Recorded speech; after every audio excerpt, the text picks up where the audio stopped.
हाँ, hello everyone. तो आज हम लोग शुरू करने वाले हैं इकोनॉमिक्स का चैप्टर नंबर 1, आपका the story of village Palampur.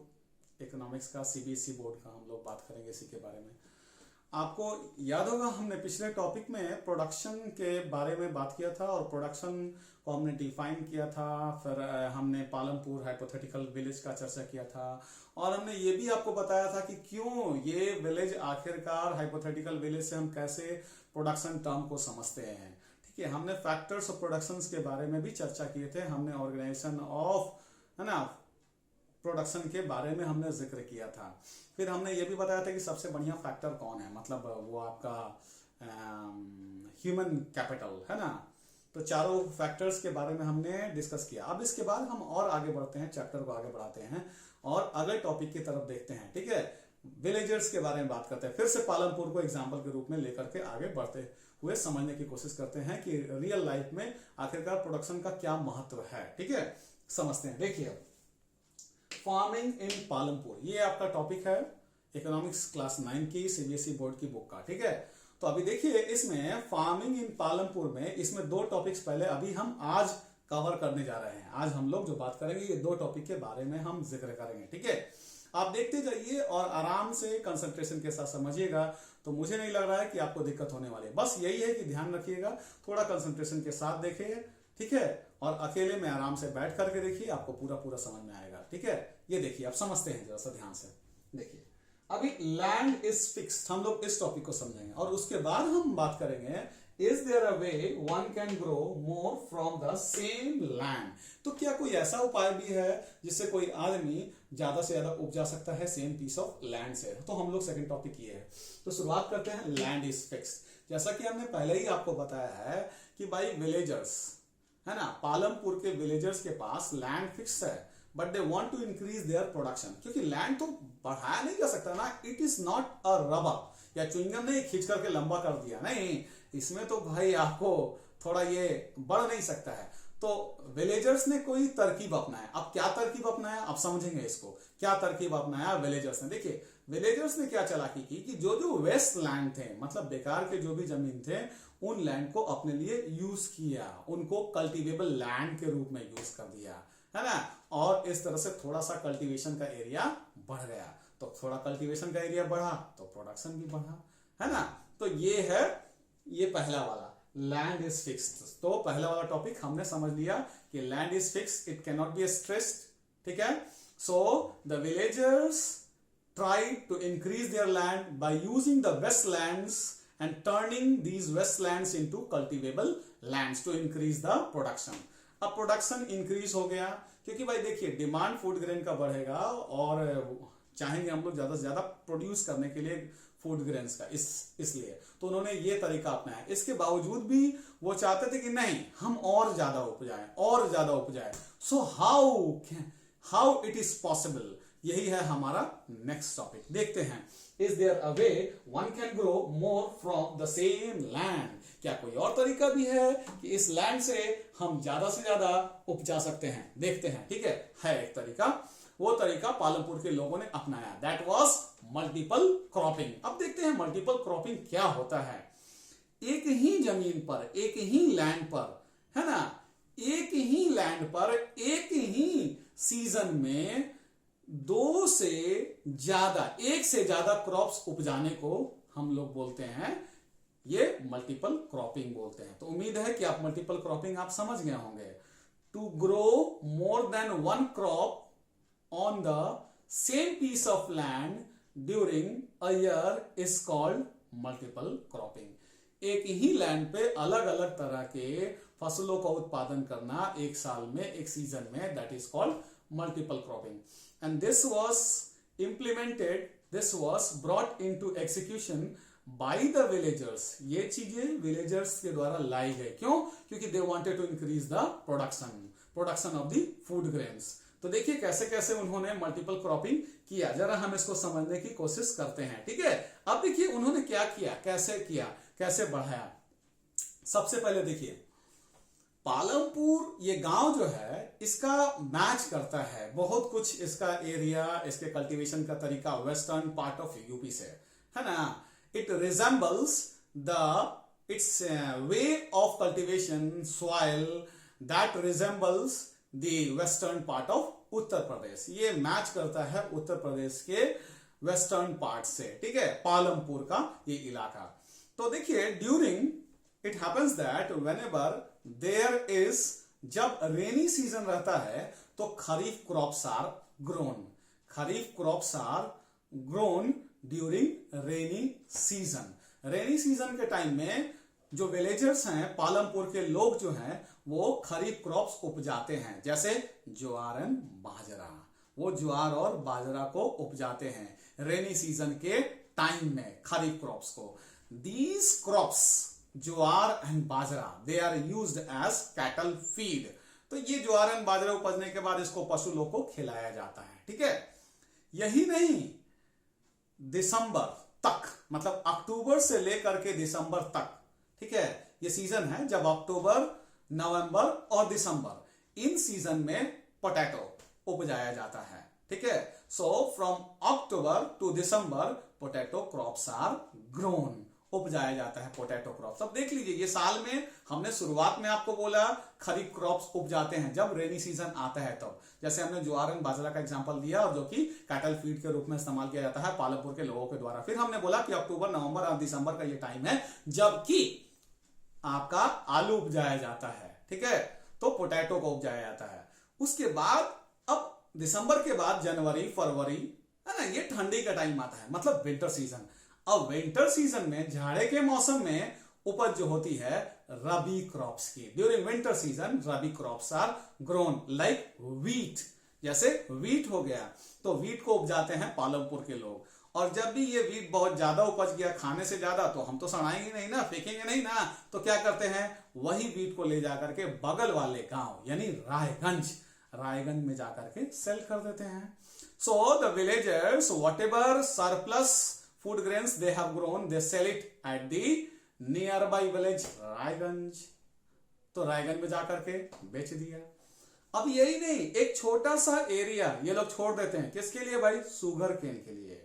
A small part of the land is also left for growing sugarcane. छोटा सा area that is devoted to sugarcane. अब sugarcane उपजाते हैं and the juice of this sugarcane, ठीक है, sugarcane का juice क्या किया जाता है, यूज किया जाता है। The juice of sugarcane is used to prepare jaggery.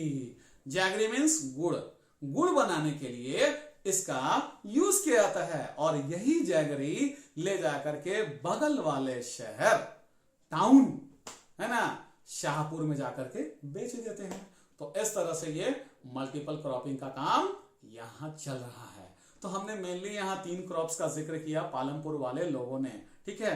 एक तो आपका रबी क्रॉप्स का, दूसरा खरीफ का, और बीच में पोटैटो का, ठीक है, और थोड़ा मोड़ा तो शुगर केन चला है, ठीक है। तो इस तरह से उत्पादन बढ़ाने की ये कोशिश हुई। हमने मल्टीपल क्रॉपिंग भी समझ गए। To grow more than 1 crop on the same piece of land during a year is called multiple cropping. चलिए, इस तरह से खूब बढ़िया से क्रॉप्स उपजाया जाता है। और किस तरह से देखा हमने कि व्हीट एक्स्ट्रा उपज गया तो रायगंज में बेच दिए, ये जैगरी बना दिया किसका भाई, शुगर केन के जूस का, और शाहपुर में बेच दिए। क्योंकि वहां ऑल वेदर रोड्स अवेलेबल हैं, तो आसानी से गुड्स को एक जगह से दूसरी जगह ले जा सकते हैं, ठीक है। अभी देखिए 1970s तक आते आते आसानी के साथ, पहले पालमपुर में पर्सियन व्हील यूज करते थे, वो कुआं में होता है ना बना हुआ चक्का जैसा, गोल गोल गोल गोल, नहीं, तो पहले उसको यूज करते थे।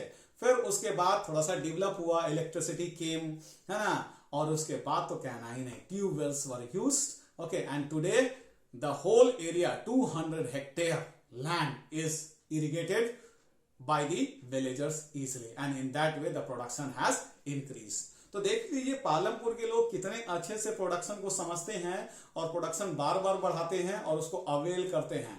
इसके बाद भी देखिए और भी स्टेप लिएगा। पहला तो हमने बोला कि लैंड देखिए फिक्स था, तो क्या किया उन्होंने, कैसे बढ़ा लिया। फिर लैंड के बाद फिर हमने बात किया कैसे मल्टीपल क्रॉपिंग यूज किया।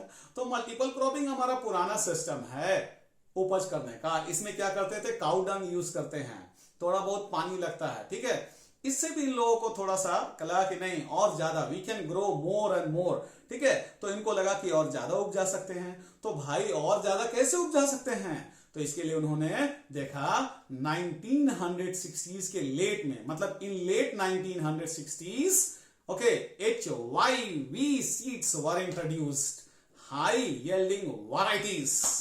ये सीड उपजा नहीं, लाया गया, इंट्रोड्यूस किया गया। With the introduction of HYV seeds, now the production of the crops grew rapidly. कैसे हुआ जरा सा देखते हैं पालमपुर में, समझिए। नॉर्मल अगर हम ट्रेडिशनल खेती करते हैं तो we need to have water, ठीक है, काउ डंग।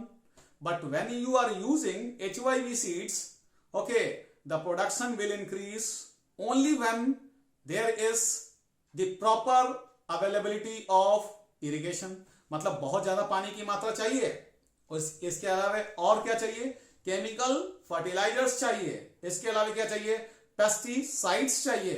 अब ये सारे के सारे चीज होंगे तब तो आप प्रोडक्शन कर पाइएगा, वरना नहीं कर पाइएगा। HYV सीड्स होने के लिए ये सारे के सारे कंडीशंस मस्ट है, मतलब कि there must be the proper irrigation method. At the same time you need to have some other things like pesticides, chemical fertilizers and all these things, okay. So it was not possible for poor farmers. गरीब किसानों के लिए ये संभव नहीं है। अगर किसान कोई गरीब है तो उसके पास ट्यूबवेल्स कहां से आएंगे, है ना। इरिगेशन का थोड़ा प्रॉब्लम आ जाएगा, खास करके गांव में जो डेवलप नहीं है, जहां इलेक्ट्रिसिटी नहीं है, पिछड़े हैं, तो फिर वहां दिक्कत आ जाएगा। तो सरकार ने जब HYV सीड्स लाया तो उन्होंने भी देखा, they saw where HYV seeds should be used. तो उन्होंने पंजाब को चुना, क्योंकि भाई वहां ये सारे सिस्टम है, बिजली वगैरह है, ऑल वेदर रोड्स हैं, इरिगेशन का प्रॉपर मेथड है, और किसान भी पैसे वाले हैं, संपन्न है, समृद्ध है ना। Farmers are rich there, so they can buy, okay, they can easily buy fertilizers and pesticides. तो इस तरह से फर्स्ट टाइम यूज किया गया इसको पंजाब में, हरियाणा में and western part of UP में, ठीक है। पालमपुर में भी अच्छे ढंग से इसको यूज किया गया। In Palampur it was also use and it really gave great result, बहुत अच्छा रिजल्ट दिया। सोचिए, the land which grew earlier 1300 kg, the land which had the capacity to grow only and only 1300 kg of wheat was able to grow 3200। सोचिए 3200 kg, सोचिए कि 1 hectare में 1300 kg अगर general जैसे फार्मिंग करते हैं तो उपजता था, लेकिन with the introduction of HYV seeds the production increased from 1300 kg to 3200 kg। कितना ज्यादा प्रोडक्शन हो गया, आप समझ लीजिए, इंक्रीज कर गया। I hope you have got it, you have understood it very easily, आप आसानी के साथ समझ में आ रहा होगा। तो this was all about the introduction of HYV seeds. आप उम्मीद है आसानी से समझ गए होंगे, आपको जरा सा भी दिक्कत नहीं हुआ होगा, ठीक है। दिक्कत होगा तो फिर हम हैं अवेलेबल, कमेंट में जरूर से जरूर सवाल कीजिए। अगर आपको कुछ प्रॉब्लम हो, मैं आपके सवालों के जवाब देने की कोशिश करूंगा, और उम्मीद करता हूं कि कोई प्रॉब्लम तो नहीं ही होने जा रहा है।